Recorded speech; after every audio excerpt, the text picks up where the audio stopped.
On top of the squirrel, Ma! Hey, you! Get down! That squirrel is a goop-free zone!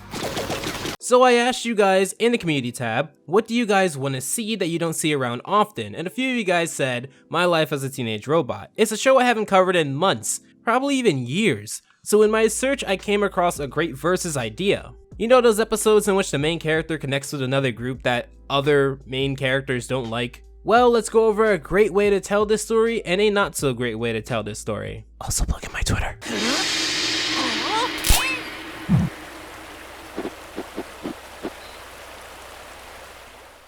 It's another day at high school and everyone is leaving to go home, talking about a test that they had. I would have studied, but my sister ate my homework. Well, I had rabies all last week. How can you study when alien invaders vaporize your bedroom? Yeah, well, I would have studied, but I was up all night trying to figure out if my content was made for kids or not. I mean, it's not, but anyway. Originally, they accept Jenny's joke as a joke, laughing it off, making her feel like a part of the group, but when Jenny decides to expand on her joke, making it a serious complaint, the laughing stops, and she's pointed at as a freak. Look, I want to be all accepting here, but if we're talking about abnormal things here, Jenny is a normal human compared to Magenta Maggie and her friend over here. Your head shouldn't look like a Goodyear blimp, and you shouldn't look like what happens when you pick and choose different clothes from a Pinterest board, back in 2011. You're calling Jenny a freak when you look like you could be the villain in the modifiers. When your teeth can hide your entire lower lip, and your eyebrows have a second floor to them, you can't call anyone a freak. Oh, and don't think I forgot about you. Is that an ear or a power adapter? Unfortunately, because this was probably the style back in 2005, Jenny takes their words to heart, venting to Brad about how no one understands her superhero struggles. I do appreciate the fact that this isn't about how people get her as a person/robot, and more so that people don't get her superhero life, as you can make the argument in the first case that Brad, her best friend, is doing a great job trying to. Brad and Tuck try to get their mind off it by reminding her about the Goop Zone, a place that seems to be pinball plus, well, everything else you see at Chuck E. Cheese. Before they delve in too much, Jenny is off for another flight, to which while she understands her duties and responsibilities as a hero, she seems very bummed out about her perception, which is a common thing that she has to deal with within the series. I mean, the name of the show should have given it away. Just then we get a new team in town, and it's not the generic fighting team of what you would see in animation. This guy, the amazing Orion, looks like the generic dumb but heroic strongman leader of the group, but he actually deals more in the speed and electricity department, and is shown to be pretty intelligent at times. The dude here who looks like a toothpaste tube halfway squeezed out, looks like he deals more in fighting as a goo, which is pretty close but still inaccurate. The stupendous Squish actually uses stretching powers, and he's seen as a slower member of the group. Not to the point where it's blatantly obvious, but enough so where you can acknowledge it without ruining the flow of the episode. Then you have the elusive Mystery, to which you can see she deals with magic. However, rather than being the girl trademark, she actually offers a unique perspective that enhances the episode. The dynamic here is great. It's just a kid, and its biggest fear is spankings. That's my fear now, especially if you use what Jenny has. I'm surrendering. So the teen team, wonderfully on the nose name by the way, and Jenny all take part in taking down this monster, which is a tadpole for a specific reason that we'll get to later. Meanwhile, as she celebrates and feels like she now has people who understand her and have similar experiences to what she goes through day by day, Brad decided to stick it out and wait for her before going to the Goop Zone. Spoiler alert, she never comes. Speaking of spoiler alert, while in Rebel of the Powerpuff Girls, it starts out with a Science Con, a convention where scientists go to show off experiments. When Professor Utonium shows off his experiment involving recording data of events that happen in a lab, could you believe that the scientists at a Science Con don't care? I thought he was gonna show us a cool experiment. What a bust. What's that, you ask? Well, I was running an experiment in my home lab, and I asked myself, what good is this home lab if I can't record data from my experiments? I suppose in a sense it's understandable that no one wants to hear about a singular scientist's data crunching, but something tells me the middle school threefold cardboard that he spent way too much time on indicates that nothing in the scene really matters. Going from an episode that I praise for its attention to detail, to seeing different mathematical, scientific, and computer-based concepts slapped together with no care because science, it really tells you how they feel about this episode. I do believe that good enough can be good enough, but these opportunities can be the perfect time for little Easter eggs that fans would appreciate about the show. Yes, kids may not care about those tiny details at the moment, but creating rewatchability within your episode can entice viewers to become fans, and fans to become super fans, rather than a surface level. Being both surface level and a reboot historically hasn't seemed to be a great concept for television animation.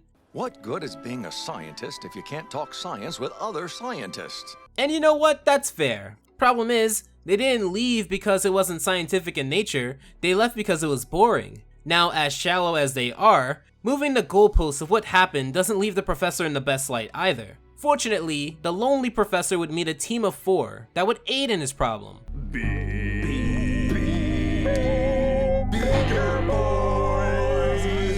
A group that loves science, but more importantly, the explosions. To give the Powerpuff Girls the show credit here, having it be a lab-based experiment is actually a clever way to incorporate the antagonist in the episode. Your display tells us you care about real science. I like that. And you got a lab in your house. I like that too. And you seem like a professional. Light. So, you wanna hang out with us? Okay, so you remember when I said that the Beaker Boys was a team of 4? Well, that's a bit inaccurate. You see, while you see 4 characters on the screen, it's actually an optical illusion. Actually, no, just kidding. It's not an illusion, but it is 1 character stretched into 4. No, this isn't for any cloning or any of that chemical X getting into the mouths of the delightful children from down the lane, but more so that each character that you see on the screen here is exactly the same. You'll see in a teen team that while they have the same goal and origin more or less, they think differently and have different relationships with the main character. There's actually no reason to have the Beaker Boys be a team in this episode. They incorporate virtually nothing that would lead you to think otherwise. They have a tiny montage which shows the professor having fun with the Beaker Boys, never mind shortening the part that is actually important to the story. It leaves more room for you to reuse lines, or audio. Girls! Girls! You gotta meet my new friends, the Beaker Boys! Okay, you will be the Beaten Boys in a quick second if I have to hear that throughout the entire episode. But more importantly, the professor goes from wanting to share specific science experiments and ideas for just wanting to have a friend. The difference between the two is that you would expect if the professor wanted a science buddy, then there'd be a scene where he shows the Beaker Boys one of his experiments. But no, again, it's not like the professor was written to know what he wants, but rather written to a dumb plot that wants to hashtag science better than it wants to tell a proper story. The Beaker Boys are known for blowing stuff up, so they do, including the professor's chairs. Because Blossom, Bubbles, and Buttercup have an IQ higher than their age, they pull the professor aside and tell him what's directly in front of him. All they do is blow stuff up! Which is good for me as a friend, but I gotta agree with Blossom here. I have to include my main and only character trait in case you forgot my name is Buttercup. In all seriousness, the professor has zero idea what he's getting into, and for a scientist in the city of 2016 Townsville, that sounds about accurate. Getting back to Teen Team time, she hangs out with these new guys, whom they share a few nuggets of information. Even though we don't see the Teen Team much beyond this episode, but more on that later, they reveal that they met from different galaxies, and bonded over the fact that they felt like outsiders in their own home areas, to which they banded together to fight, as it pays the bills, I guess. It's such a straightforward and simple way to keep the story going, and I found it to work perfectly. Not only this, but it allowed for each character to shine, as Orion compliments her performance, Misty explains the backstory, and Squish serves as the comedic relief. Jenny gets so caught up in this conversation, unintentionally blowing off her friends, because she feels so compelled to share as much time with these new super friends of hers, who don't make her feel weird. With all the credit due to Brad, sometimes it can be out of his hands to truly make Jenny feel like she belongs. It's that teenager hive-minded aspect that's just going to be too much for Brad to counterbalance. Then we get this gem. Brad?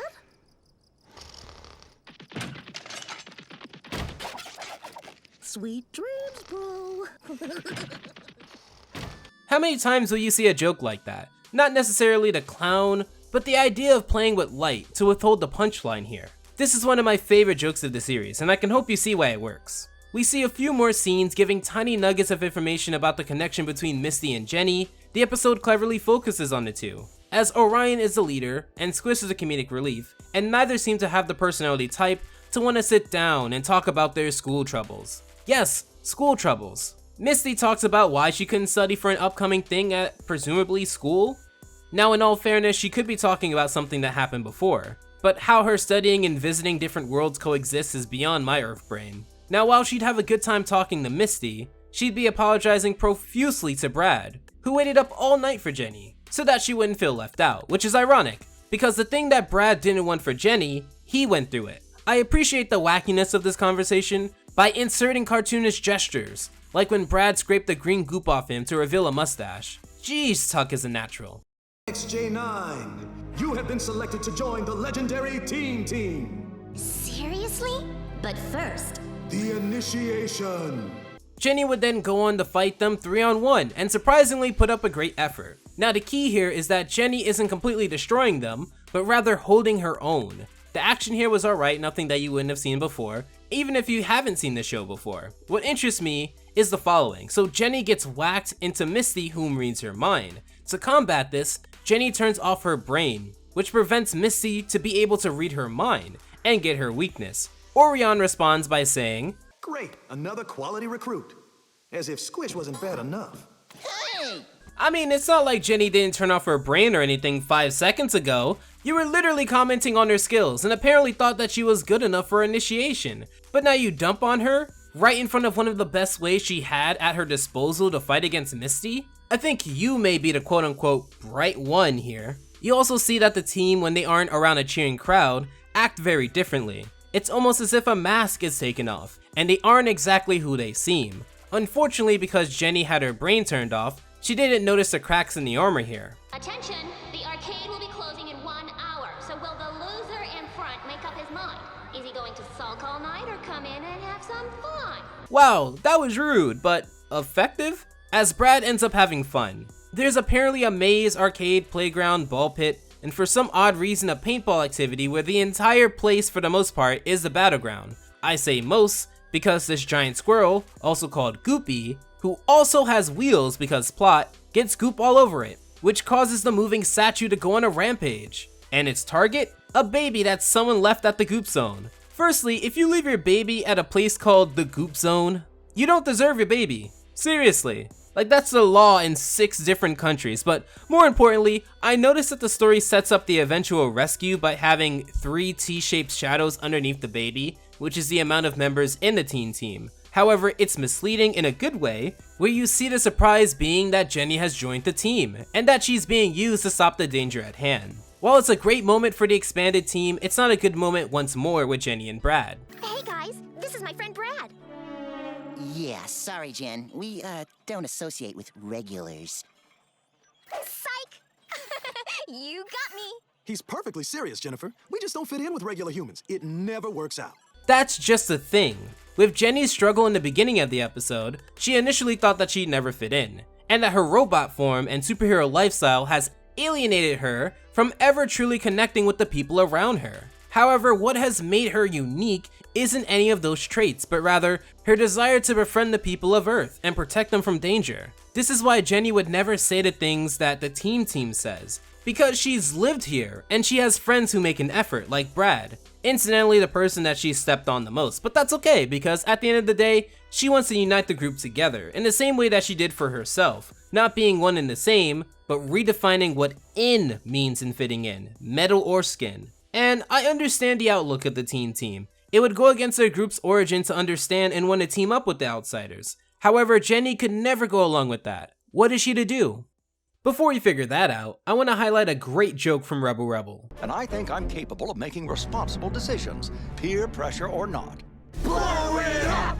Blow it up! Beautifully executed. However, this is where the hive mind goes from about a 5 to a straight honeycomb with real honey out of 10. Where the characters aren't even one person stretched into 4, but really one plot device being written for 4 people. It's worrisome to say the least that creating decent antagonists seems to be a challenge for the same show that created him and Mojo Jojo, but putting staff and a different mindset aside, if you're going to use an existing idea to create your show, Wouldn't it be a great idea to be able to build off the idea rather than coasting on it for name value? I mean, the fact that the problem here is that the show can't create multiple personalities for multiple characters, or even one singular substantial personality stretched into 4, is ironic given that these characters are for this show. For years, decades even, the popularity of these 3 titular characters can be attributed to the fact that their personalities differ. Kind of weird to get that right and then wrong, unless you don't really care. They go on a second montage because writing full fleshed out scenes?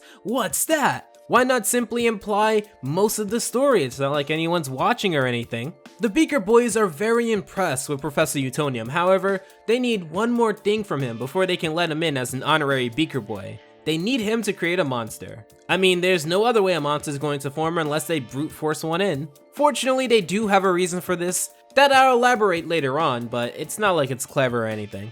Maybe this will change your mind. Oh, my own Beaker Boy lab coat. Well, I guess I'll get to making a monster. A lab jacket? You mean like the one you have? I quit. Why are they even doing this? Seriously, does this make any sense when you take more than 5 seconds to think about this? Why does he care about a lab coat? So it went from wanting someone to talk science with, to wanting a friend, to wanting to be a part of the team? You know, those are 3 great episode concepts, and you chose to basically be in the middle of all of them, and thus never grasped the potential of any of them. I would say it's like being the jack of all trades, but that would involve being decent in some area here. I don't buy Professor Utonium making a monster off a jacket. I also don't buy Professor Utonium being okay with the monster only until it starts to walk into the city, and then only now understand the weight of what he just did. He's aloof, but he's not stupid, and writing aloof characters means that there is some logic as to why they don't recognize certain things. Here you just had the professor do something for absolutely no reason other than the episode needed for it to be done. My favorite way cheap episodes try to get by. Even the monster's design is lazy. It's an eyeball with tentacle-like limbs. Wow, you really reached into your creative bag there. A lot of what's wrong with this episode, you could just see from watching it and just thinking for more than 3 seconds, what would be a better way to convey the point that they want to make? Suppose maybe the Beaker boys want the professor to create a monster to later explode, making the biggest explosion on TV or something like that. Why TV? Well, you see, one trait that was interesting to the character that never gets brought back up again was the fact that they were famous scientists. This isn't brought back up because it's interesting, and the episode clearly wants to get by on the bare medium, which is a shame because the other episode in this versus clearly shows how to do a plot of fitting in well. Here, the peer pressure aspect is glossed over, and the episode missed an opportunity to show the professor's loneliness, and his desperation for anyone leads to the mistake, and shows that even if you desire friends, the standard should be high enough to not get into basic scenarios of peer pressure. Instead, this episode is slapped together, which doesn't help its reputation, and it missed the mark for so many interesting concepts. It's not like people are not interested in the Powerpuff Girls. They are, just not this. Whatever all of this is. Not this at all. But let's finish off the teen team time. Before we get Jenny's answer, Tuck relays something interesting. While Brad gets reasonably upset that Jenny has ditched them for the 3rd time because she went to go talk to the teen team and try to change their mind, the same team that insulted him, Tuck tells Brad that while he may say he'll be just fine without Jenny, that their life will be a bit more boring without Jenny. They won't have to fight crime, but now rather be on the sidelines like everyone else. It actually reminds me of my Phantom Planet from Danny Phantom review, the one that was kind of sandwiched into the Rise and Fall, where Sam was really mad at Danny for not being upset about losing his powers, because she felt like she'd be on the sidelines now. Jenny tries to convince the team that the Earth isn't bad. However, before they can get into any deep conversations, the tadpole from before has grown up into a frog, which is a neat touch. The episode could have worked with 2 different monsters, however, to have that level of progression shows an attention to detail that I don't want to overlook. Now, if there's one problem I have with this episode, it'd be this. Guys, we're responsible for that overgrown tadpole. We have to help. Come on. Let the local authorities handle it. I am the local authorities. They'd elaborate that because local authorities exist, that they would be able to take care of the monster. There's many reasons why I don't think this makes sense at all, even for the teen team. When they initially came to Earth, it was to handle a tadpole, which is one of the many monsters that have roamed around town. If they were to believe this, then why would they drop down to Earth at all? If you believed it was necessary to handle a tadpole that can destroy the town, then I'd reasonably think that a frog destroying the town would be just as disastrous. It leads me to think, are they traveling crime fighters doing one-time crime stopping and exploring the galaxy? Were they just passing by and wanting to stop a crime or two before going on? I'm assuming that's what the episode wants me to believe, however it goes against what the episode was doing for the first 8 minutes. It showed to us that they care about crime fighting to the point where they are selective about the heroes that they recruit. Somewhere between now and meeting Brad, their entire intention swapped and now they care about being cool and not being around humans anymore. I know it's just a poor way to appease the status quo, but a little more brainstorming could have come up with a better way to transition them out of the episode without making it seem that you have 3/4 of the episodes thought out. Perhaps you can have them recruit Jenny as they're only the team division. Wow, I hate saying this. This is like a tongue twister for me. Perhaps you can have them recruit Jenny as they're the only. Come on, I got this. Perhaps you can have them recruit Jenny as they are the only. Okay, I got it this time. Perhaps you can have them recruit Jenny as they're only the team Division East or Division Milky Way, and they have to report to a higher up. Maybe you can have them ask Jenny to go on their official training grounds. Maybe you can have them not be traveling crime fighters at all and have a home planet that they want Jenny to live on. All of these things would preserve the initial character build-up rather than wanting them to go so quickly. If it were something we were to imply while Jenny was going through initiation, then wouldn't she have declined before putting the outfit on? Jenny the superhero goes down to fight alongside Brad, and something interesting happens. Enjoying the show? Actually, yes. I've got $20 riding on the frog. You losers.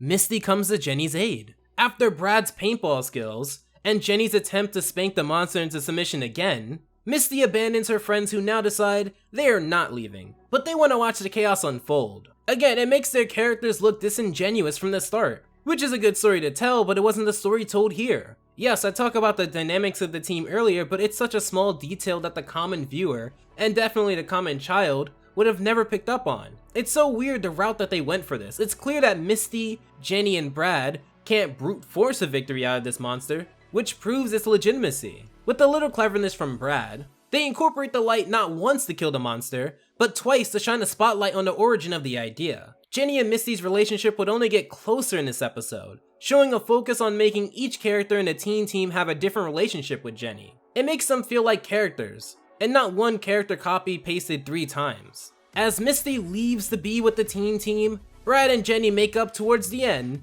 signaling that the friendship may have bumps in the road, but it's for the long haul.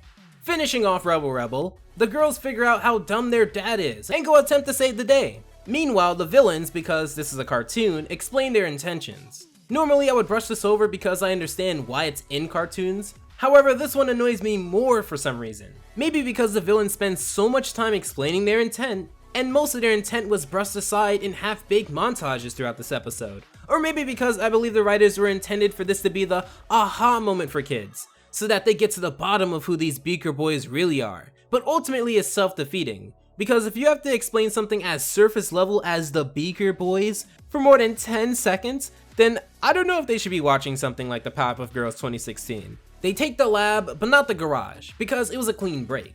This inconsistency is minor among what has happened in the show. The fight itself is what it is, a simple way to show that the Powerpuff Girls cannot defeat the monster. It'd be a clever way to show that the professor can actually create dangerous beings, but the show doesn't seem that interested in diving into characters that deeply. It's just another show targeted towards a younger demographic. But I'd like to believe that the extra effort wouldn't be just in vain. The professor ends up creating another monster, but with what lab, you say? Ah, you see, he has a chemistry set. His very first one, just lying around and all the ingredients work perfectly. Clearly a writer has been watching Mars Needs Moms recently, because the solution to this problem is such a reach. It works because there's only a minute left in the episode, so it has to work, and the day is saved, thanks to the power of the status quo. I forgot my true gang is right here. The Utonium Gang. Ugh, okay, so it went from wanting to talk about your science experiments, to wanting a friend, to wanting to be a part of the Beaker Boys, to wanting to bond with someone in general again. This episode has a problem with focus, and that's coming from someone who has a problem with focusing. This episode ends with Sponge Eye Tentacle Pan saving the lab and showing us a being that probably would be interesting, but it's too late, the episode's over. I'd have to give it to Teen Team Time from My Life as a Teenage Robot. It's just a well put together episode about fitting in. The antagonists were fleshed out better, the episode had better written humor, and the inconsistencies in why the protagonist is looking for friends isn't apparent in Teen Team Time. It's a surprise to no one that I consider My Life as a Teenage Robot a better show than the Powerpuff Girls 2016, but what do you guys think? Big thanks to the supporters of December, and if you want to check out my Versus playlist, click here. Until then, take care. Alpha out.